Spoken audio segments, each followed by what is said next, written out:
You trust your creative instincts, experiment, get all your experimentation out of the way, hone in on what it is you know you want to do, keep practicing what you want to do. It doesn't have to be perfect, and then figure out what works best for you. These 5 things are the best things you can do to find your art style.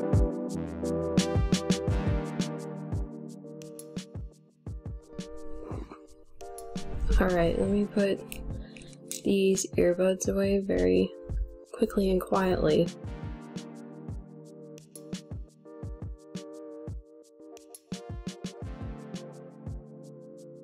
And I'm trying not to move a lot, but this setup is very uncomfortable. I have to like squat a little bit and flex my back and sit sideways. Okay, first and foremost, yay! I promised in my last video that I would do 2 claps if we made it to 2 years on Patreon. Woo!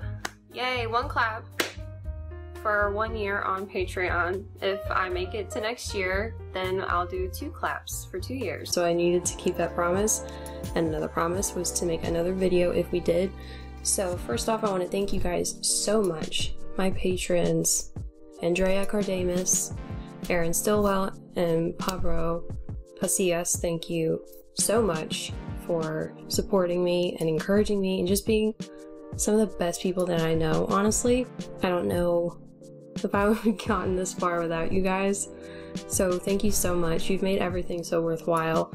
Andrea is the veteran of Patreon. She's been here since like almost day 1, so thank you. And thank you guys for making this video possible. This is a Q&A for the second term 2-year mark celebration of Patreon, and I asked people to send me their questions on Instagram through the Q&A sticker. This time I tried to keep it simple and only ask for questions in one place to make my life a lot easier. I have about 3 and I'm going to answer them. Okay, the first question I got on Instagram for the Q&A was, what's your favorite thing about your own art? And they knew by asking me this question I was going to be all awkward and shy about it. I didn't honestly know what to say. I really don't know. I don't think about it too much, so I'm just too busy doing it, if you get what I mean. So I had to write down an answer. This is the best thing I could think of, so hopefully it makes sense. I said, I guess it's whatever I want it to be or feel it should look like. So for something like the eyes, I knew I'd be asked a lot of questions about why I draw them that way, but I stopped caring and just started drawing them the way I wanted to draw them without thinking of all the logistics and the feedback I would get for that, assuming it would be negative.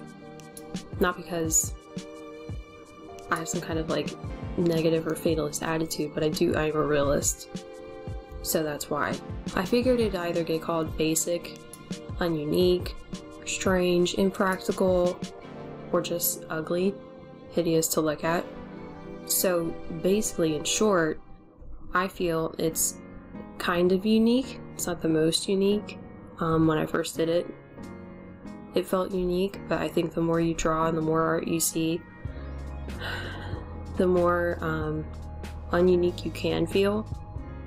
Just throwing that out there. But specifically, the faces, I feel that they are within the same style but uniquely different from each other, but they're consistent with each other, and there's a sort of balance between them being unique but still in my own art style. And I feel like my art in general has a balance of the dynamicism and minimalism at the same time. At least I think. That's the most I can say about my own art.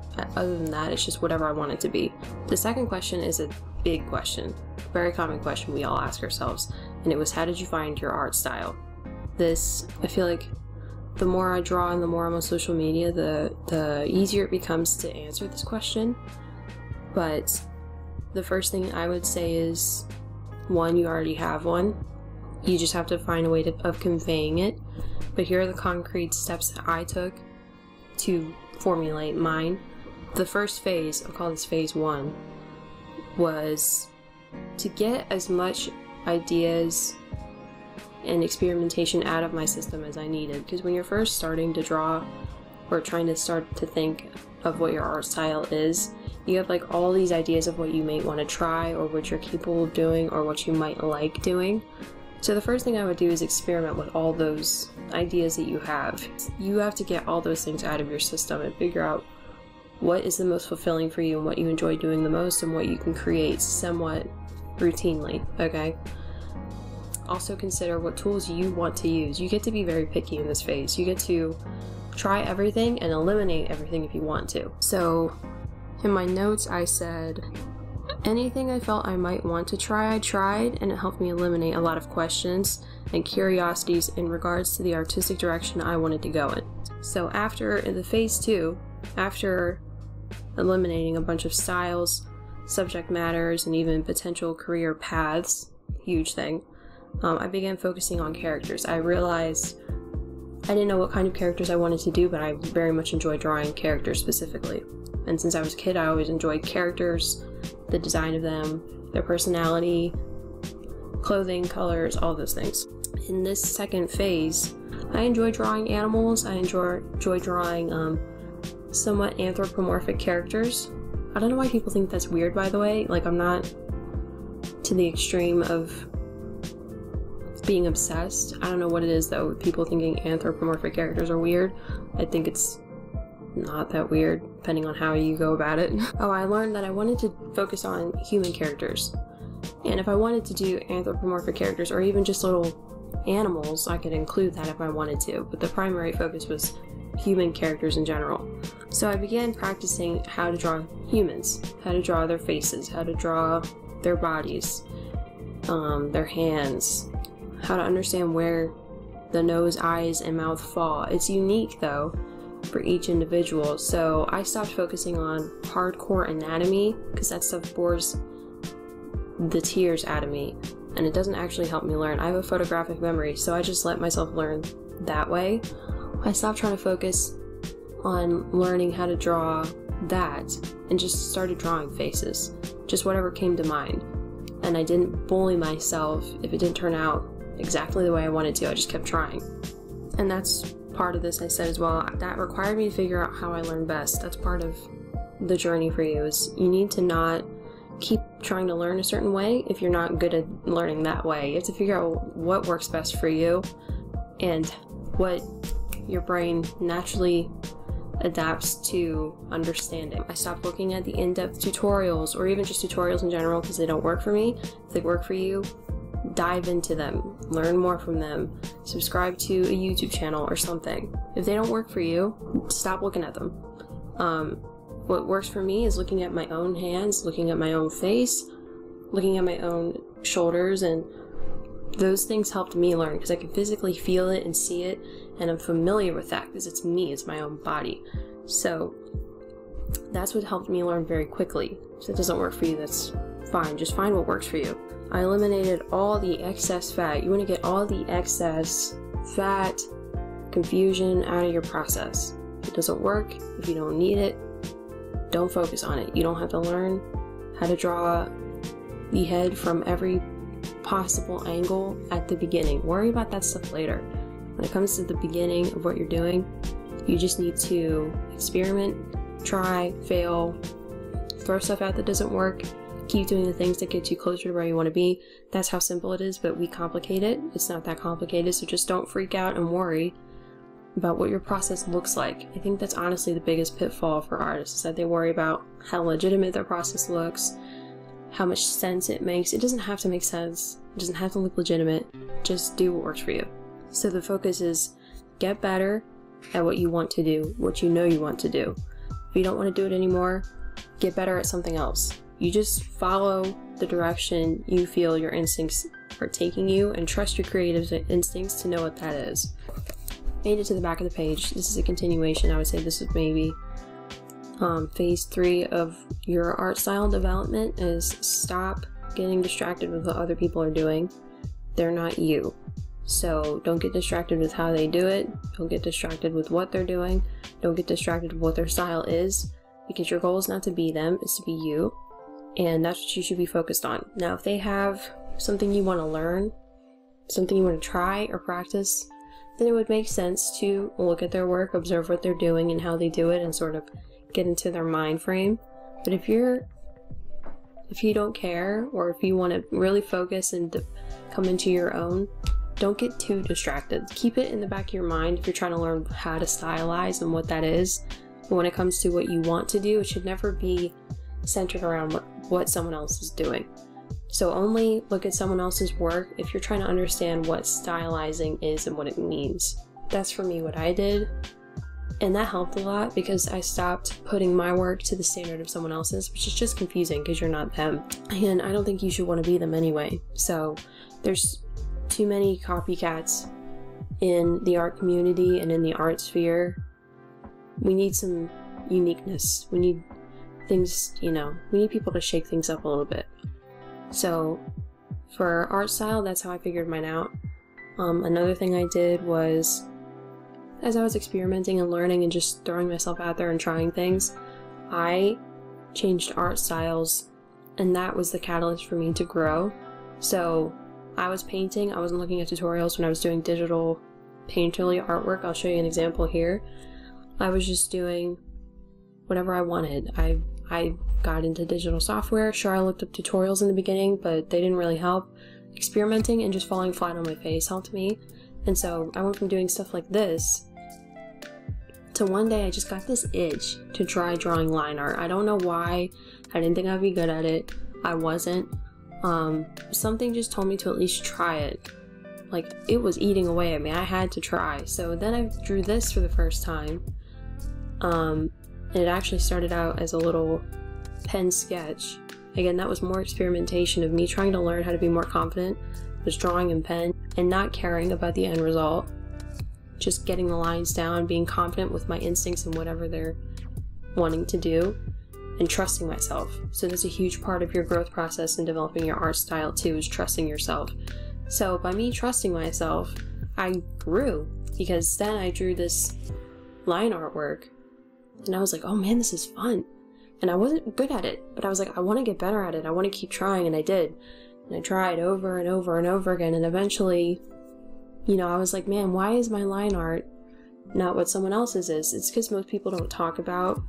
They give you very basic and linear information about drawing in general, but line art specifically is something that you can't rush. You have to really take your time, and you basically just do whatever you need to do to get it to look the way you want it to look. So for me, I learned that meant going slower and going over lines over and over and over again, because it was cleaner that way. I want it to look a very specific way, whereas most people are like smooth, or the hard round, the soft round, and to just draw one line and let it flow, and that's fine. It's just that they're kind of opaque. They're not 100% solid. I learned about mine is that I liked mine very solid, very crisp. So once I learned that, and I was like, oh, so I can't rush this process. It's necessary for me to take hours of my time to get it to look that way. There is no shortcut. A lot of artists try to get you to use and utilize and learn shortcuts. Not everything is about shortcuts. Sometimes you just have to put in the time. Once I learned that with line art, man, I just totally became revitalized as an artist. Everything changed for me. And doing what I do now, even if it's not as popular, I knew that it was more fulfilling, it was closer to who I am at my core and what I wanted to do, and people appreciate it more than my old stuff. It's like the old stuff I used to do was a little too common, a little too popular of a thing for artists, and that's why it was doing okay, but it wasn't doing well, I would say. It was too safe. So the best thing you could do is to trust your creative instincts, experiment, get all your experimentation out of the way, hone in on what it is you know you want to do, keep practicing what you want to do. It doesn't have to be perfect, and then figure out what works best for you. These 5 things are the best things you can do to find your art style. It requires a lot of trust and patience and failure, but for me, I would say it took about, for me to develop and go from painterly to line art style. I was doing painterly for a few years, but it only took me around a year or so to finally learn how I wanted to do line art. It really didn't take that long. So when you're having fun and you trust yourself, you'll get much faster results than if you were to try to keep yourself in a box and keep yourself linear and try to do things the way that everyone else would perceive, appreciate, and understand it. Don't even worry about that. You have to focus on what you want to do.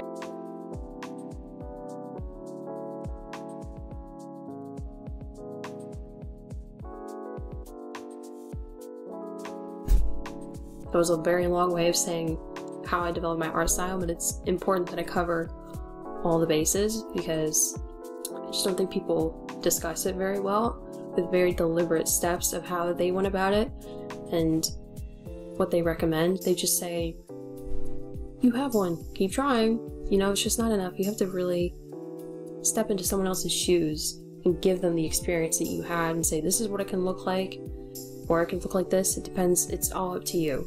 You totally have the freedom to decide where you want to go, and that's what everyone else is doing. They're just like, this is what I want to do, so I'm going to do it. You know, it's that simple. The third question I think is the easiest one. Thank goodness. This one is actually from one of my patrons. It's from Pavaro. If you're watching this, thank you. He asked me, do you enjoy doing art? This is question 3. And of course, absolutely I do. It is my favorite thing to do. Can't really explain why, but I try to. In my notes, I basically said that it is extremely freeing and cathartic, and it's also extremely challenging. And to me, that's what makes it so fun, because I don't like being complacent. I like being challenged, and I really thrive when I'm challenged. And on the other hand, it is so fulfilling and fun when you surpass different challenges and you grow and you strengthen yourself. And it also can be so not complicated at all sometimes. It's very paradoxical like that. A lot of it is a mind game, and then the other part of it is just grit and determination. And I think artists get a little confused, which is what makes it so much more difficult. But if you just like calm down and stay logistic and trust yourself, it can be one of the most rewarding things you ever do. I've just always been drawing, so I decided to keep doing it and to not give up on it, and that's really what most artists do. I wrote down, it doesn't become stagnant unless the artist themselves does, and that's what makes it enjoyable. And that's the truth. The only time it becomes boring, stagnant, and not worth doing is if the artist themselves changes for the worst, basically. So it is a mirror into the heart, mind, and soul of a person a lot of the time. That's also something that's really cool about it. So you get to learn a lot from someone based on their art style, and because it really is a reflection of them. And that's another thing about art and art style in general. You can make their concrete rules just to help you get better as an artist, but you can bend them. You can make hair that only stands upright if you want to. Like, it really doesn't matter. Talking about hair that's just like sticking straight up pointy. It literally can be whatever you want it to be. I think that's it for the questions. Yeah, I think I answered all 3. So thank you so much for helping me get through this past 2 years with Patreon and just making it worth my while. You know, things haven't been easy for everyone, and they really don't stay easy. So I'm just very humbled and grateful that anyone would support me and my work. I really hope that I'm able to start making a living off of that, because that would change my life. But I'm honestly astonished that I'm still here 2 years later, to be honest, because it's very hard to get Patreon going, and I don't have a large following at all, and I'm, you know, sick, and I'm doing my best.